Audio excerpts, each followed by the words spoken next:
सरळ व्याज या घटकावरती या ठिकाणी एक प्रश्न असा आहे बघा. प्रश्न काय आहे बघा. 10 दराने 15,000 रुपये मुद्दलाचे 4 महिन्याचे सरळ व्याज किती? पर्याय क्रमांक 1 5,000, पर्याय क्रमांक 2 500 रुपये, पर्याय क्रमांक 3 50 रुपये आणि पर्याय क्रमांक 4 250 रुपये. आता बघा इथं काय काय दिलेलं आहे. या सगळ्या गोष्टी पहिल्यांदा आपल्याला माहित असल्या पाहिजे. आणि काय काढायला सांगितलेलं आहे. इथं सांगितलेलं आहे सरळ व्याज किती, म्हणजे सरळ व्याज काढायला सांगितलेलं आहे. पण दिलेल्या गोष्टी कोणत्या आहेत? सरळ व्याज काढण्यासाठी आपल्याला म, द, क आणि स. म म्हणजे मुद्दल, द म्हणजे दर, क म्हणजे काल किंवा कालावधी किंवा त्याला मुदत म्हणतात आणि स म्हणजे सरळ व्याज. या 4 गोष्टी माहित पाहिजे आणि 4 गोष्टी बरोबर सूत्र माहित पाहिजे. मग आपण या ठिकाणी सूत्र काय, सरळ व्याज काढायचं सूत्र स बरोबर म गुणिले द गुणिले क भागिले 100.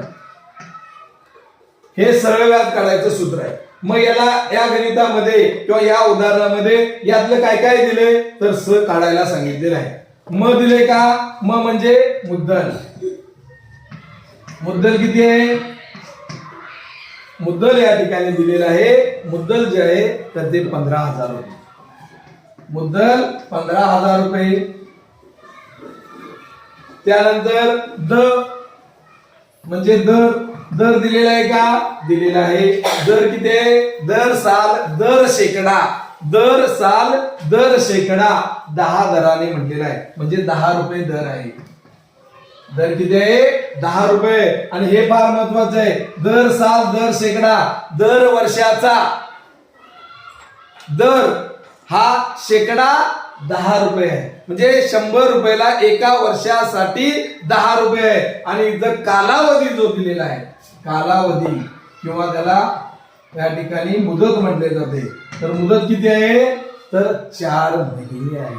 हे 4 महिने.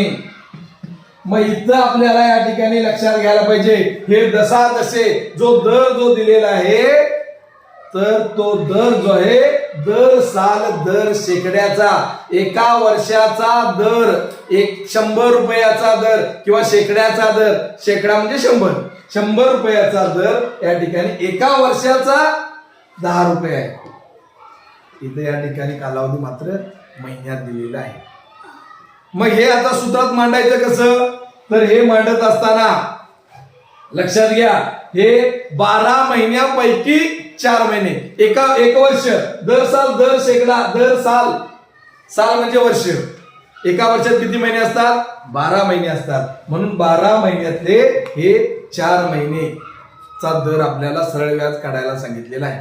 4 महिन्याचा या ठिकाणी सरळ व्याज काढायला सांगितलेला आहे. म्हणून या बघा आता या उदाहरणामध्ये कुठं फरक पडतोय. या सूत्रामध्ये स म्हणजे सरळ व्याज काढायचं आहे. मग आपण या ठिकाणी मुद्दल त्या या सूत्रामध्ये ते घटक घाला.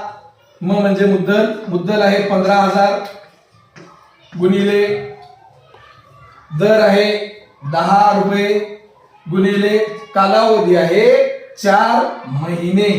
मग 4 महिने असल्यामुळं आपण काय करणार आहे भागिले हे 100 आहे आणि हे 4 महिने आहेत. मग महिने 4 आहेत पण ते 12 महिन्यापैकी एका वर्षात. इथं दर साल दर शेकडा म्हटलेला आहे म्हणून एका वर्षामध्ये 12 महिने असतात आणि 12 महिन्यापैकी 4 महिने येते. हे महिन्याचं आहे म्हणून इथं छेदामध्ये किंवा भागाकारामध्ये आपण हे 12 घालायचे असतात. 12 हे लिहायचे असतात कारण हे महिन्याचं आहे. दिवसाचं असलं तरी इथं 365 घालावं लागतात. दिवसाचे असले तरी इथं दिवस आणि 365 असे घालावे लागतात दिवसाचं व्याज काढायचं असेल तर हे अशा पद्धतीने मिळालं. आता आपण काय करा आता हे सोडवा. हे 0 गेलं हे 0 गेलं हे 0 गेलं हे 0 गेलं. अजून 12 खाली आहे बघा. 4 त्रिक 12, 4 एके 4. आपण या ठिकाणी हे सगळं जेवढं जातंय तेवढं कमी करून घ्यायचं. जेवढा या ठिकाणी भाग जातोय तेवढा कमी करून घ्यायचा. आता इथं 1 राहिलेला, इथं 3 राहिलेला, अजून याला अजून या 150 राहिले, तिथं 150ला पण अजून 3 जातोय भाग. 3 एके 3, 3 पाचे 15 आणि हे 0. हे झालं 50. हे सगळे गेले. हे 10 राहिलेलं आहे, हे 1 राहिलेलं आहे, इथे 1 राहिले. म्हणजे आता 50 आणि 10चा गुणाकार करायचा. 50 गुणिले 10, 5 एके 5 आणि हे 1 0 आणि हे 1 0, 200. म्हणजे किती? 2 0 दिलं, 500. हे सरळ व्याज. तर हे 4 महिन्याचं सरळ व्याज इथं मिळालं. इथं महत्वाची गोष्ट जी आहे तर ही महत्वाची आहे बघा. हे लक्षात ठेवा. ज्यावेळी महिन्याचं व्याज 4 महिन्याचं सरळ व्याज काढायला लावलेलं असतंय त्यावेळी 12 महिन्यापैकी 4 महिन्याचं व्याज काढायचं असते, म्हणून इथं छेदामध्ये 12. अशा पद्धतीनं 500 हे सरळ व्याज झालं. पर्याय क्रमांक 2 हे त्याचं उत्तर आहे.